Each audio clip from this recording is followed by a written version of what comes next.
Welcome back to Priya's Corner. இன்னைக்கு நம்ம ரொம்ப ஸ்பெஷலான டிஷ் பார்க்க போறோம்.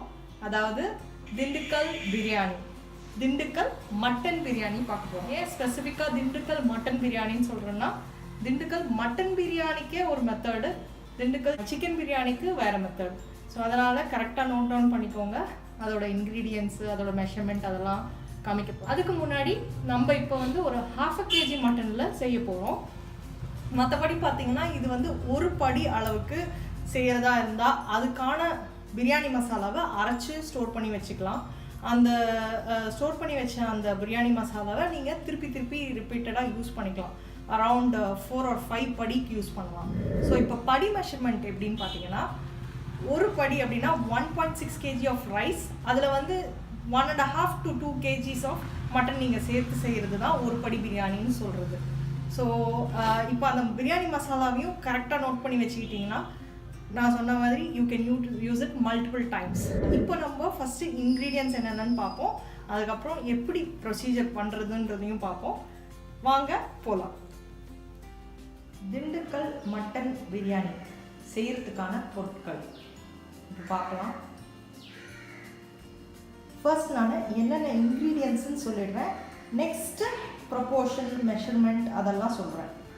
புதினா, கொத்தமல்லி, ஜீரக சம்பா ரைஸ் 1/2 kg, மட்டன் ஆட்டிறைச்சி 1/2 kg, மஞ்சத்தூள், இஞ்சி, பூண்டு, பச்சை மிளகாய், தக்காளி, வெங்காயம், தயிர், எண்ணெய், ஜீரகத்தூள், சோம்புத்தூள், CUMIN seeds powder, FENNEL seeds powder, தனியாத்தூள், CORIANDER seeds powder, ஸ்டார் அனசி, பட்டை, cinnamon, CARDAMOM, ஏலக்காய், லவங்கம், CLOVES, ஜாஜிக்கா, NUTMEG, JAPATHRI, KALPASI, டேஸ்ட்டுக்கு ஏற்ற மாதிரி உப்பு. ஸோ பிரியாணி மசாலாவுக்கு பார்த்திங்கன்னா இந்த பட்டை ஒரு 15 கிராம் எடுத்தால் ஒரு 10 கிராம் லவங்கம், அதை விட கொஞ்சம் கம்மி ஏலக்காய், ஒரு 2-3 கிராம் ஸ்டார் அன்சி, ஒரு 1 கிராம் கல்பாசி, 1 கிராம் ஜாபத்ரி, ஒரு 1 கிராம் அளவுக்கு ஜாஜிக்கா. இதுதான் பிரியாணி மசாலா. இதை வந்து இந்த மாதிரி பவுடர் பண்ணி எடுத்து தனியாக வச்சுக்கலாம். இப்போ நான் சொன்ன மெஷர்மெண்ட் ஆஃப் பிரியாணி மசாலா வந்து உங்களுக்கு அரௌண்டு 3 படிக்கு 3 வாட்டி 3 படி செஞ்சிங்கன்னா 3 வாட்டிக்கு இந்த மாதிரி பவுடரை எடுத்து வச்சு க்ளோஸ் பண்ணி வச்சுருங்க. அப்போ தான் அந்த ஸ்மெல் போகாமல் இருக்கும். அதை யூஸ் பண்ணிக்கலாம். ஆக்சுவலாக பார்த்திங்கன்னா இந்த சோம்பு பவுடரும் ஜீரக பவுடரும் ஆட் பண்ணலாம். சோம்பு பவுடர் வந்து ஒரு 1/2 டீஸ்பூன்னா இது ஒரு 1/4 டீஸ்பூன் அந்த அளவுக்கு தான். இப்போ நம்ம 1/2 கிலோ பிரியாணிக்கு 1/2 கிலோ மட்டன் அண்ட் 1/2 கிலோ ரைஸ்க்கு தேவையான அளவு. ஸோ இப்போ நம்ம பார்த்திங்கன்னா அரவுண்ட் 1 டீஸ்பூன் இதுக்கு யூஸ் பண்ண போகிறோம். 1/2 kg of mutton and 1/2 kg of ரைஸ்க்கு. ஸோ இப்போ தாளிக்கிறதுக்கு கொஞ்சோண்டு பிரியாணி மசாலாவை எடுத்து வச்சுக்கணும். அதே ஸ்டார் அன்சி, அதே கல்பாசி, பட்டை, ஜாதிக்காய் இல்லாமல் மற்றது எல்லாமே எடுத்து வச்சுக்கணும். இது கொஞ்சோண்டு தாளிக்கிற டைப்பில் போடுறதுக்கு. ஸோ ஃபர்ஸ்ட் ஸ்டெப், இந்த மட்டனை இதில் ஒரு பிஞ்ச் மஞ்சத்தூள், ஒரே ஒரு டீஸ்பூன் இஞ்சி பூண்டு பேஸ்ட் அண்ட் ஒரே ஒரு பிஞ்ச் இந்த மாதிரி பிரியாணி மசாலா சொல்லியிருந்தேன் அதோட பவுடர். ஸோ இஞ்சி பூண்டு பேஸ்ட் பார்த்திங்கன்னா ஃபஸ்ட்டு இது தனியாக அரைச்சி வச்சிடணும். ஒரு இந்த சைஸ் லெமன் சைஸ்க்கு இஞ்சி, ஒரு 10-15 பல்லு பூண்டு. ஸோ இது வந்து பச்சை மிளகா, கொத்தமல்லி, புதினா இது 3 சேர்த்து தனியாக அரைச்சி வச்சுக்கணும். இஞ்சி பூண்டு பேஸ்ட்டை நான் அப்போவே காமிச்ச மாதிரி அது தனியாக அரைச்சி வைக்கணும். இது ப்ரப்போர்ஷன் பார்த்திங்கன்னா ஒரு புடி புதினா எடுத்தால் அதை விட கொஞ்சம் ஜாஸ்தி கொத்தமல்லி, ஒரு 10லேருந்து 12 பச்சை மிளகா, மீடியம் சைஸ் பச்சை மிளகா. ஆனியன்ஸ் ஜூலியன் கட் பண்ணி வச்சுக்கணும். இது பார்த்திங்கன்னா ஒரு 2.5 ஆனியன் இந்த சைஸ் ஆஃப் ஆனியன்னா ஒரு 2.5 ஆனியன் வந்து ஜூலியனாக கட் பண்ணி வச்சுக்கணும். 1/2 kg of mutton and 1/2 kg of rice சேர்த்து பிரியாணி செய்கிறதுக்கு. இப்போ தக்காளி மெஷர்மெண்ட் தக்காளி இந்த மாதிரி ஒரு 1.5 தக்காளியோ இல்லைன்னா ஒரு பெரிய தக்காளி ஒரு சின்ன தக்காளி இதை வந்து இந்த மாதிரி பேஸ்ட் பண்ணி வச்சுக்கோங்க. ஆனியன், டொமேட்டோ பேஸ்ட், கொத்தமல்லி, புதினா, பச்சை மிளகாய் பேஸ்ட், இஞ்சி பூண்டு பேஸ்ட், இது ப்ளஸ் அந்த பிரியாணி மசாலா பவுடர் இது எல்லாத்தையும் ரெடி பண்ணி வச்சுக்கணும். ஃபஸ்ட்டு ஜீரக சம்பா ரைஸ் இதை வந்து கொஞ்சம் ஊற வச்சு வச்சுக்கோங்க. இதை ஆல்மோஸ்ட் லைக் 1/2 kg ரைஸ் வச்சுருக்கேன். கோதுமை மாவை பிசைஞ்சு வச்சுக்கோங்க. இது தம் போடுறதுக்காக. ஸோ பிரியாணி செய்கிறதுக்கு ஒரு 50 கிராம்ஸ் நெய், 50 கிராம்ஸ் ஆயில், 50 ml 50 mlன்னு வச்சுக்கோங்க. சின்ன கப்பில் 1/2 கப். இது சூடான உடனே நான் சொன்ன தாளிக்க வச்சுருந்த சாமானை போட்டு தாளிக்கலாம். ஸோ இப்போ பிரியாணி தாளிக்க பட்டை, லவங்கம், ஸ்டார் அரிசி, பிரிஞ்சி இலை, ஜாபத்ரி எல்லாமே ஜஸ்ட் ஒரு சிட்டிக்கு அளவுக்கு தான் போடணும். ஏன்னா நம்ம பிரியாணி மசாலாவை அரைச்சி பண்ணிக்கிறோம். இந்த ஸ்டேஜில் கொஞ்சம் புதினா,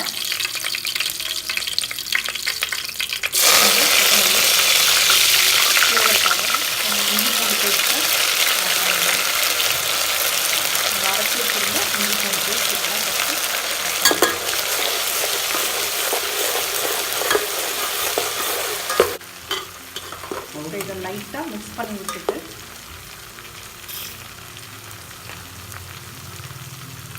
ஜூலியன் கட் ஆனியன்ஸ் ஆட் பண்ணுங்க.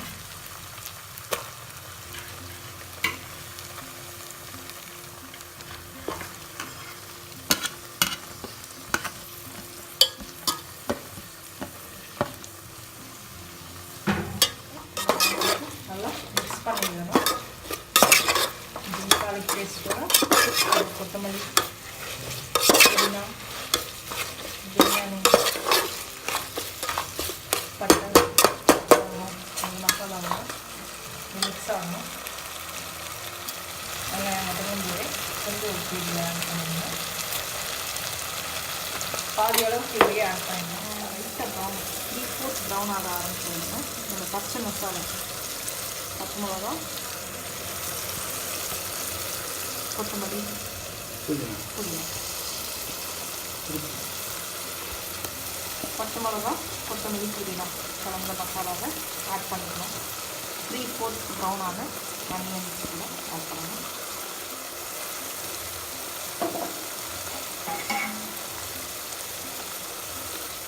ஸோ இப்போ இந்த பச்சை மசாலா 2 to 3 minutes கலந்து விட்ட உடனே ஒரு டீஸ்பூன் பிரியாணி மசாலா. ஆக்சுவலாக டோட்டல் குவான்டிட்டி வந்து 1.5 டீஸ்பூன். அந்த 1/4 டீஸ்பூன் அந்த மட்டனில் வேக வச்சுட்டு போட்டுருக்காங்க. இதில் 1 டீஸ்பூன் பிரியாணி மசாலா இதை போட்டுருங்க. அடுத்து தனியாத்தூள் ஒரு 3/4 டீஸ்பூன் தனியாத்தூள். நெக்ஸ்ட்டு அரைச்சி வச்ச தக்காளியை ஆட் பண்ணிக்கலாம்.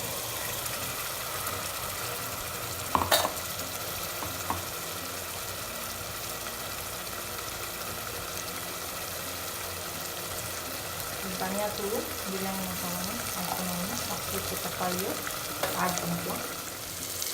ஸோ இதில் ஒரு 1/2 டீஸ்பூன் சோம்புத்தூள், 1/4 டீஸ்பூன் ஜீரகத்தூள் இதையும் ஆட் பண்ணிக்கலாம். நெக்ஸ்ட் இதில் நம்ம வேக வச்சு வச்சுருந்த மட்டனில்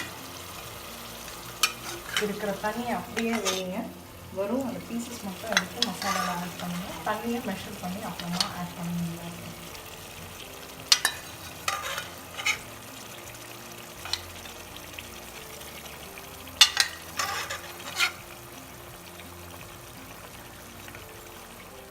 மட்டனை சேர்த்து கலந்து விட்டாச்சு. இந்த ஸ்டேஜில் நான் கர்டு இன்க்ரீடியன்ஸில் சொல்லியிருந்தேன் இல்லையா, அது ஒரு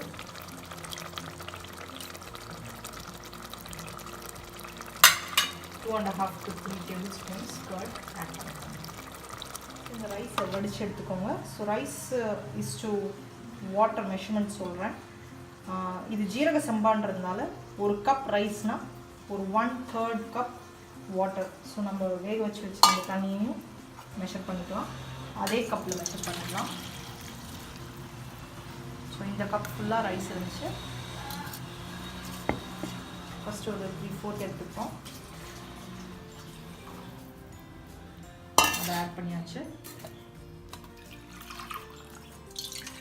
இப்போ இன்னொரு 1 full கப் ஆட் பண்ணிப்போம்.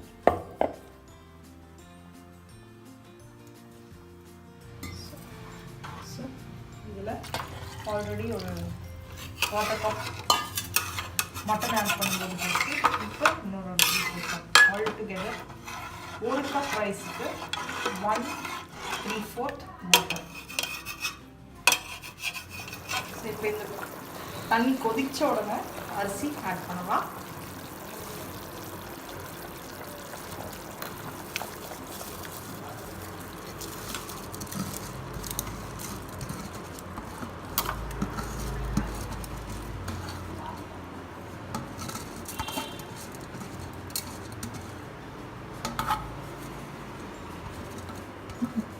ஃபர்ஸ்ட் டைம் ட்ரை பண்ணுறதுக்கு ஈஸியாக இருக்கும்னு தான் நான் இந்த மாதிரி 1/2 kg ரைஸ் 1/2 kg மட்டன் செஞ்சு காமிக்கிறேன்.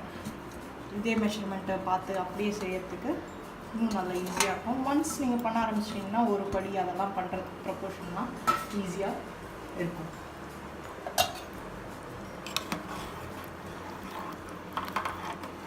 ஸோ இது கொஞ்சம் வெந்து வந்த உடனே தம் போடலாம்.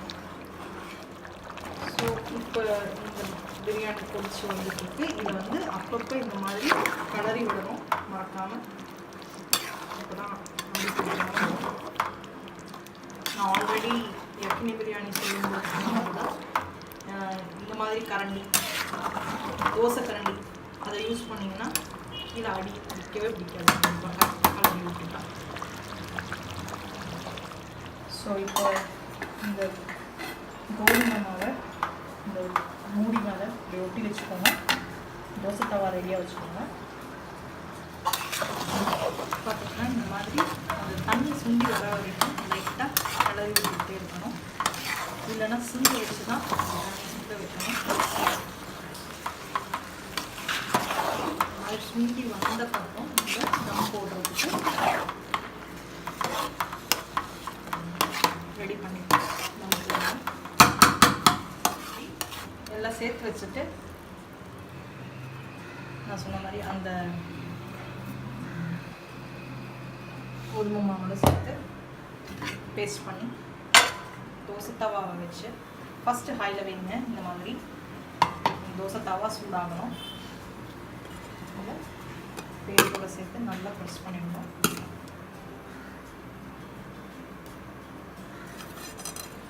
இது ஒரு 2 minutesக்கு ஹையில் வைங்க. அதுக்கப்புறம் ஃபுல் சிம் தான்.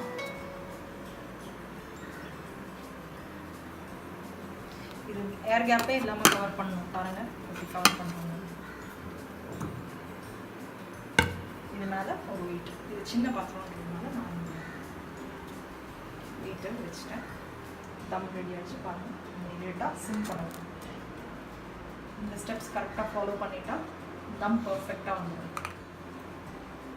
இது ஒரு 10 to 15 minutes வைக்கணும். Again depends. அதனால தான் நான் எதுக்குமே டைமிங் சொல்லலை. மோஸ்ட்லி உங்களுக்கு கன்சிஸ்டன்சிலாம் காமிச்சிருக்கேன் எப்படி எப்படின்னுட்டு. அதுக்கேற்ற மாதிரி வைக்கணும். ஃபைனலாக பிரியாணி ரெடியானோன்னு காமிக்கணும். ஸோ இப்போ அந்த தம் எடுத்துட்டா பாருங்கள் அந்த குக்காய் வந்துடும்.